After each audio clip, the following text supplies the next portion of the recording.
अच्छा, ये बताएं बेटा, आपको मैसेज जो है टेक्स्ट मैसेज वो रिसीव हो गया है? ठीक है, तो आप सब जो है GCR ज्वाइन कर लें, गूगल क्लासरूम जो है इसका वो ज्वाइन कर लें।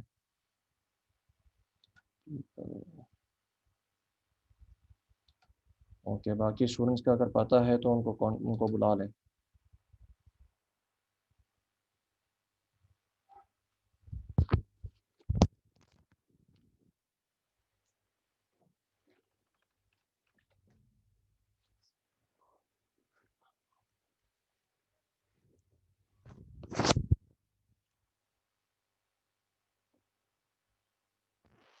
बेटा, व्हाट्सएप का ग्रुप नहीं होगा ना, फेसबुक का कोई ग्रुप होगा।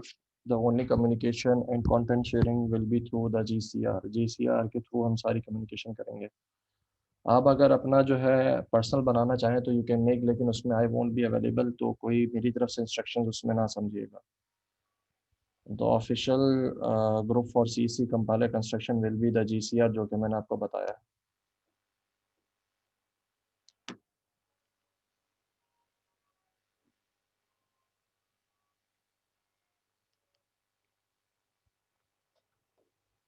अभी तक सिर्फ 6 बच्चों ने जो है ज्वाइन किया है।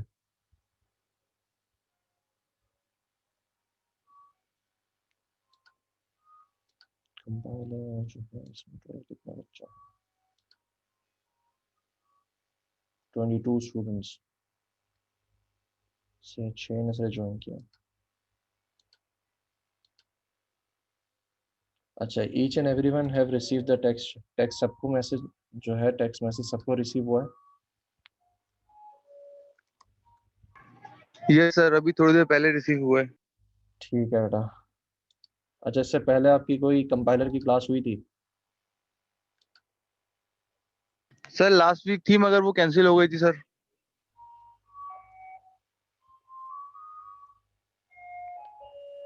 ठीक है, तो हम जो है थोड़ा वेट कर लेते हैं स्टूडेंट्स का, उसके बाद हम सेशन स्टार्ट करेंगे। अच्छा, प्रोबेबली तब तक फिर मगरिब का टाइम हो जाएगा, तो देखते हैं क्या करते हैं नमाज के लिए। तो 10 मिनट वेट करें। पहले सेशन है, स्टूडेंट्स जो हैं अभी तक नहीं पहुंचे, 22 की स्ट्रेंथ है, दे आर ओनली 8 स्टूडेंट्स, तो वेट करना पड़ेगा।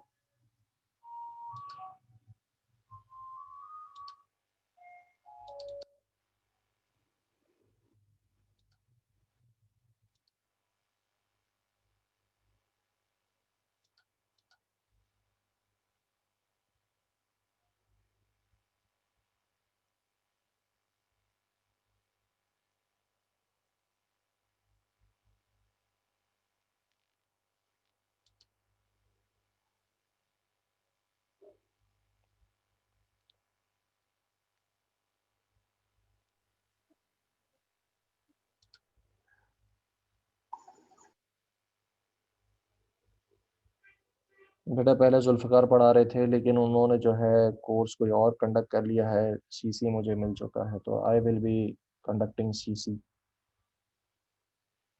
For the semester. वालेकुम अस्सलाम।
ओके, मगरिब की अजान हो रही है, तो हम जो है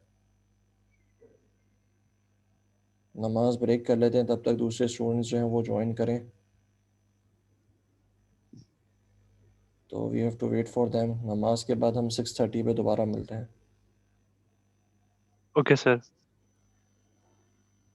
सेशन जो है उसको लीव ना करें, सारे ज्वाइन रहें। प्रॉबेबली तब तक सारे स्टूडेंट्स आ जाएंगे। 6:30 पे वी विल रीजॉइन।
जी बेटा, सब आ चुके सारे। जी सर। जी सर। एक काम करें, सारे जो है चैट मैसेज में बैक लिख के भेजें, सो आई शुड नो कि यू आर बैक, तो we can count and then we can continue कि हमारे इतने स्टूडेंट्स जो है वो आ चुके हैं। 3 ही आए हैं वापस, 4 5 6।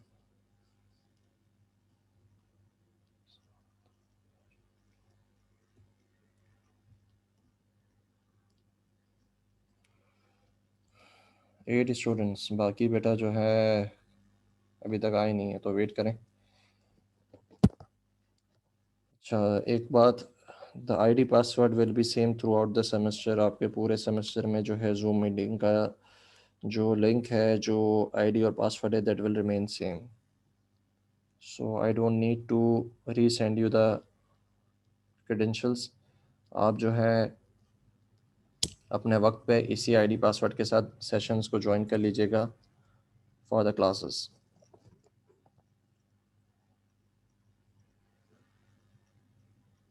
और सर जीसीआर असाइनमेंट्स वगैरह के लिए यूज़ करेंगे? जीसीआर पे बेटा सारी communication, messages, content sharing, assignments, quizzes, सब के लिए ओके। जीसीआर यूज होगा। There will be no Facebook page, no WhatsApp group. The okay. Formal channel for communication will be GCR. ठीक है। ओके। अभी कुछ पता नहीं है, एज पर द गवर्नमेंट जो है उनकी तरफ से इंस्ट्रक्शंस हैं कि 1 फेब से universities are allowed to be open. तो लेट्स सी क्या होता है। जी, लेकिन अभी तक उन्होंने डिसीजन लिया नहीं है, मतलब वो डिसीजन लेंगे आगे। नहीं बेटा, डिसीजन हो चुका है। The deadline for reopening is 1 Feb. 1 Feb से ओपन होगा, उसके बाद दे विल सी के अभी जो केसेस की जो काउंट है, इफ़ दैट गोज़ अप फिर से बंद कर देंगे, तो कुछ पता नहीं है अभी। लेकिन 1 फेब से जो है ओपन होना है, दैट इज़ फॉर श्योर। तो ओके। 1 फेब में अभी कितना टाइम रह गया है आपके पास? 1 हफ्ता ज़्यादा से ज़्यादा। 12 डेज।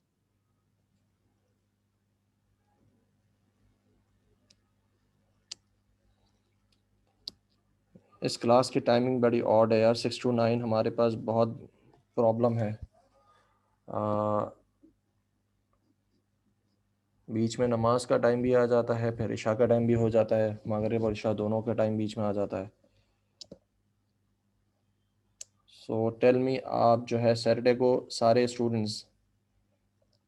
को जो है सारे स्टूडेंट्स किस टाइम पे फ्री हो सकते हैं?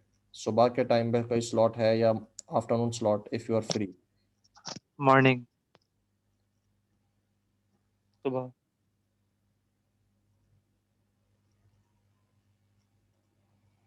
सैटरडे ऑफिस है,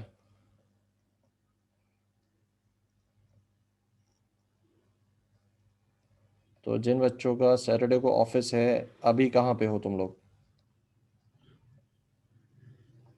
सर अभी तो ऑफिस चल रहा है, तो वर्क मैं फ्रॉम वही होम। कह रहा हूँ सैटरडे को भी ऑफिस है, अभी भी ऑफिस है, तो आपको क्या मैटर करता है? आप फिर खामोश रहे सारे। बेटा जिनके पास लेजिटिमेट कोई रीज़न है तो वो मुझे बताएं। सैटरडे को सब ओके हैं? सेट को मसला नहीं है, हमारा ऑफ है। Okay sir. टीचर को मसला नहीं हमारा ऊपर। हमारा भी ऑफ है। सैटरडे को शायद क्लास होती है सीए थ्योरी की, अभी तक डिसाइड नहीं हुआ, but it will be schedule on Saturday.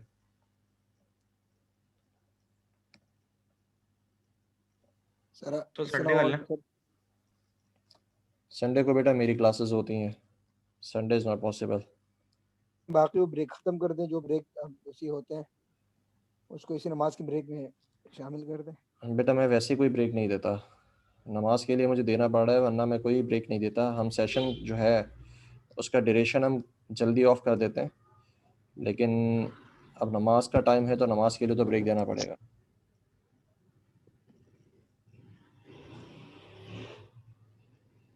Sir Saturday पे अगर शिफ्ट करना तो ज़्यादा अच्छा है। सैटरडे पे 12 बजे से 3 बजे तक की जो होती है स्केड्यूल। बेटा कुछ बच्चों की क्लासेस हैं, वो कुछ कह रहे हैं सीए की थ्योरी होती है। सर यही वक्त ठीक है जो क्लास हो रही है। बेटा कहाँ से ठीक है, मसला ये ना बार बार बीच में ब्रेक आ रहा है, दिस इज द प्रॉब्लम। ये तो सर कुछ वजू पहले सर सारे वजू पहले से करके बैठे हैं, फिर आप 10-15 मिनट का दे दें, फौरन नमाज पढ़ लेंगे 10 मिनट का, 10-15 मिनट, तो ईशा भी इसी वजू में ईशा भी पढ़ लें। बेटा अगर कोई जमात से जाना चाह रहा है तो बेटा वो 10-15 मिनट में नहीं हो पाता ना, समझें इस बात को। हाँ, फिर नहीं हो सकता, अगर जमात से जाना तो फिर मुश्किल तो है। हमें उसको भी देखना है। तो क्या कह रहे हो, इवनिंग इसलिए है ऑफिस, अगर हम आज के दिन ही जल्दी कर लें सेशन अपना।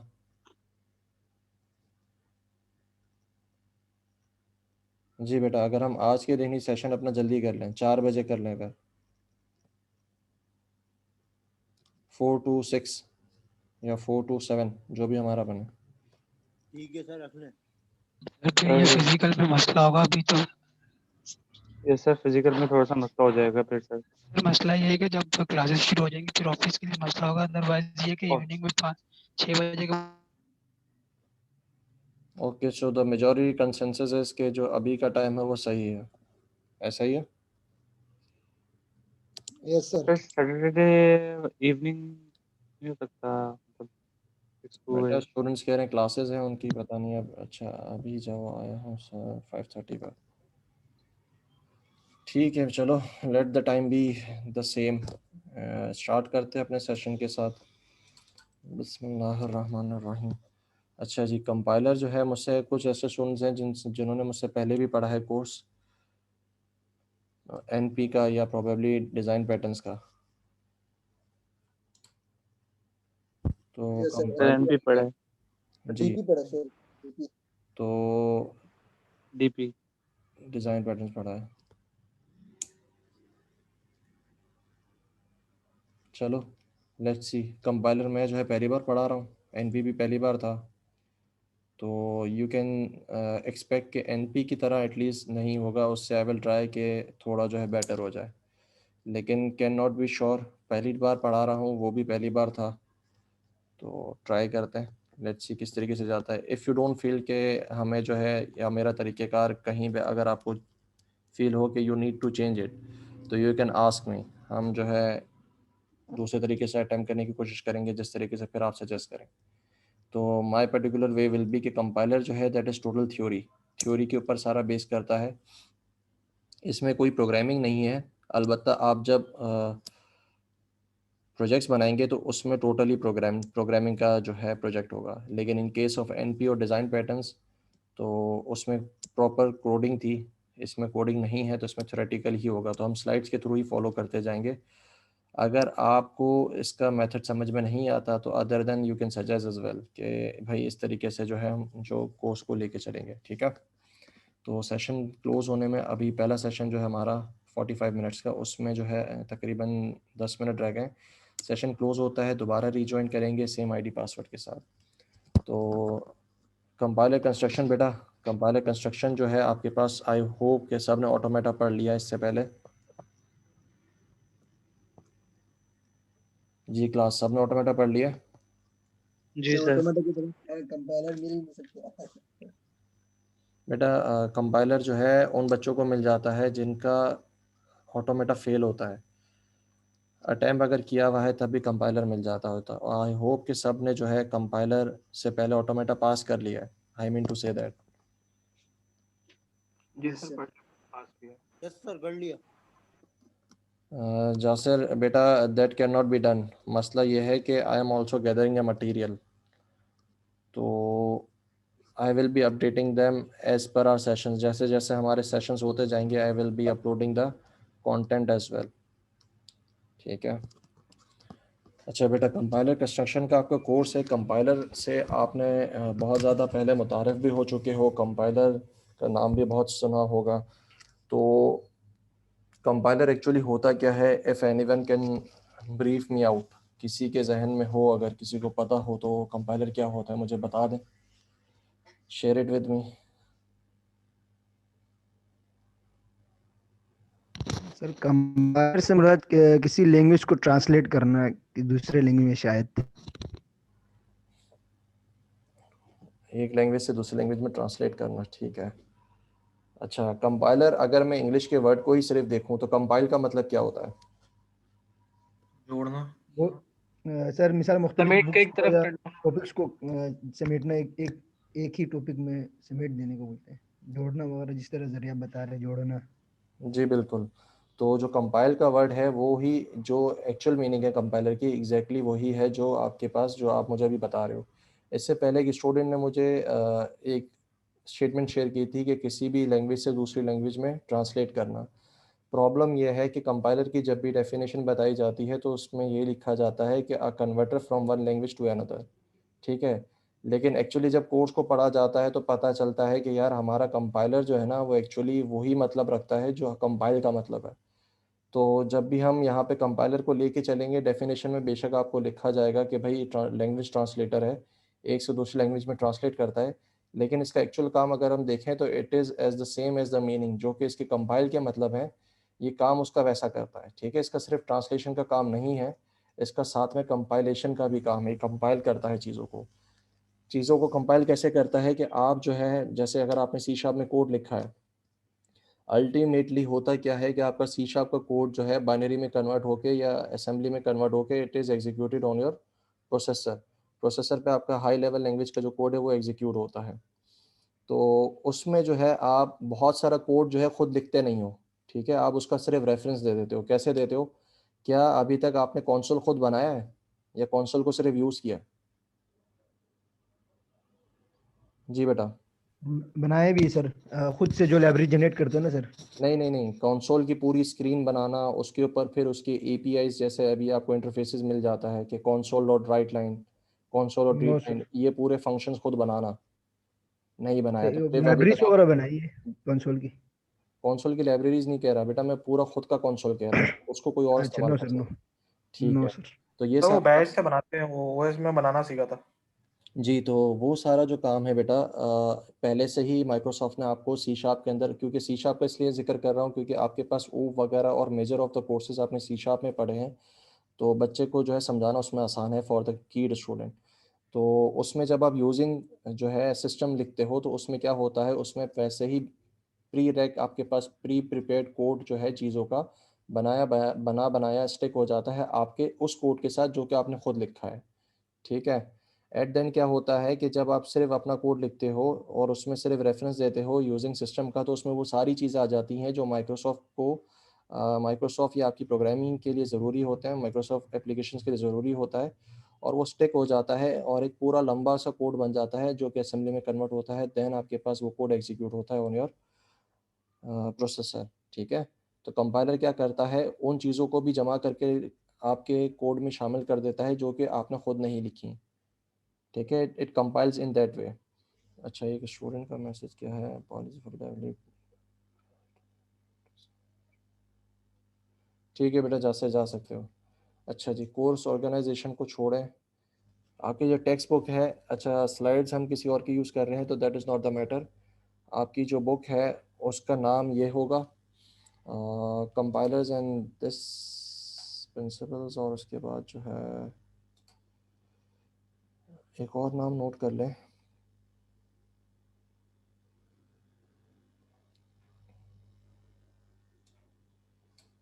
Programming compilers. You can follow either book, कोई भी बुक जो है आप इस्तेमाल कर सकते हैं, that is up to you. मैं चैट मैसेज में जो है बुक का नाम भी डाल रहा हूँ, it is up to you कि आप कौन सी बुक इस्तेमाल करना चाहते हैं, अगर आप इस्तेमाल करना चाहते हैं। सबसे बड़ा क्वेश्चन तो ये है, ठीक है। अच्छा, उसके बाद ये सारा कुछ इसको जो है हम अपनी अपनी हिसाब से स्केड्यूल कर लेंगे। अच्छा, इम्प्लीमेंटेशन, ठीक है, why takes this course, leave out. जी बेटा, तो कंपाइलर्स जो है, अब हम क्या पढ़ रहे हैं, कंपाइलर्स होते क्या हैं, जैसे पहले स्टूडेंट ने बताया था कि ट्रांसलेट करता है एक इंफॉर्मेशन को from one representation to another. तो most of the cases computer science में जो कंपाइलर्स होते हैं उसके अंदर ये इन्फॉर्मेशन क्या होती है, दैट इज़ अ प्रोग्राम। लेकिन कंपाइलर्स का बेटा काम सिर्फ ट्रांसलेट करना नहीं होता है, इसका पूरा काम जो है कंपाइल करना होता है कोड को, जिसकी एग्जांपल मैंने आपको दी कि कंसोल का जो कोड है वो आपने खुद नहीं लिखा, आप सिस्टम की स्टेटमेंट लिखते हो और वो जो है आपके कोड उसके साथ स्टिकअप हो जाता है, ठीक है। तो दिस इज़ अ कंपाइलर, और जो है एग्जांपल क्या होगी कंपाइलर की, कंपाइलर्स की एग्जांपल जो है हमारे पास विजुअल स्टूडियो के कंपाइलर्स हैं, ठीक है, पास्कल के हैं, फोर्टन के हैं, C++ के हैं, जावा के हैं, इसी तरीके से सी के कंपाइलर्स हैं। और ट्रांसलेटर्स जो हैं वो आपके पास अगर उसकी एग्जांपल लें तो that can be word to PDF, या तो फिर आपके पास PDF टू पोस्टस्क्रिप्ट, या तो फिर आप किसी भी डॉक्यूमेंट को कन्वर्ट कर रहे हो from one language to another, तो that can also be a translator. तो सिर्फ इसको जब कंपाइलर की बात की जाए तो इसको सिर्फ ट्रांसलेट के ज़ुमरे में नहीं देखिएगा, बल्कि in see it in the whole perspective के ये जो है मेरे पास कंपाइल करता है पूरे कोड को। अच्छा, इसके बाद जो है इन दिस कोर्स हम क्या पढ़ेंगे, we will study typical complications. हाँ, कि कंपाइलर बनाते वक्त जो है किन किन चीज़ों के स्टेप्स को ध्यान में रखा जाता है और उन स्टेप्स के अंदर क्या क्या प्रॉब्लम्स आती हैं और उनको कैसे रिजॉल्व किया जाता है, इन सारी चीज़ों को हम देखेंगे, ठीक है। तो बेसिकली कंपाइलर का काम क्या है, अगर मैं ब्रॉड वे में बात करूँ तो आपके पास एक हाई लेवल लैंग्वेज होती है जिसका सोर्स कोड होता है और उसको कंपाइलर को आप देते हो, वो कंपाइलर क्या करता है उसको लो लेवल लैंग्वेज के अंदर कन्वर्ट कर देता है by producing the machine code, ठीक है।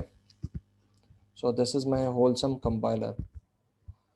अच्छा, सोर्स कोड आपको दिया गया है, सपोज करें आपके पास एक फंक्शन लिखा हुआ है इन C# या C, तो this is the particular source code. अगर मैं इसको ऐसा सोर्स कोड देता हूँ तो वो क्या करेगा, कंपाइलर उसको सोर्स कोड को जो है ऑप्टिमाइज़ करेगा सबसे पहले, उसके बाद उसकी ग्रामर चेक करेगा, उसके बाद उसके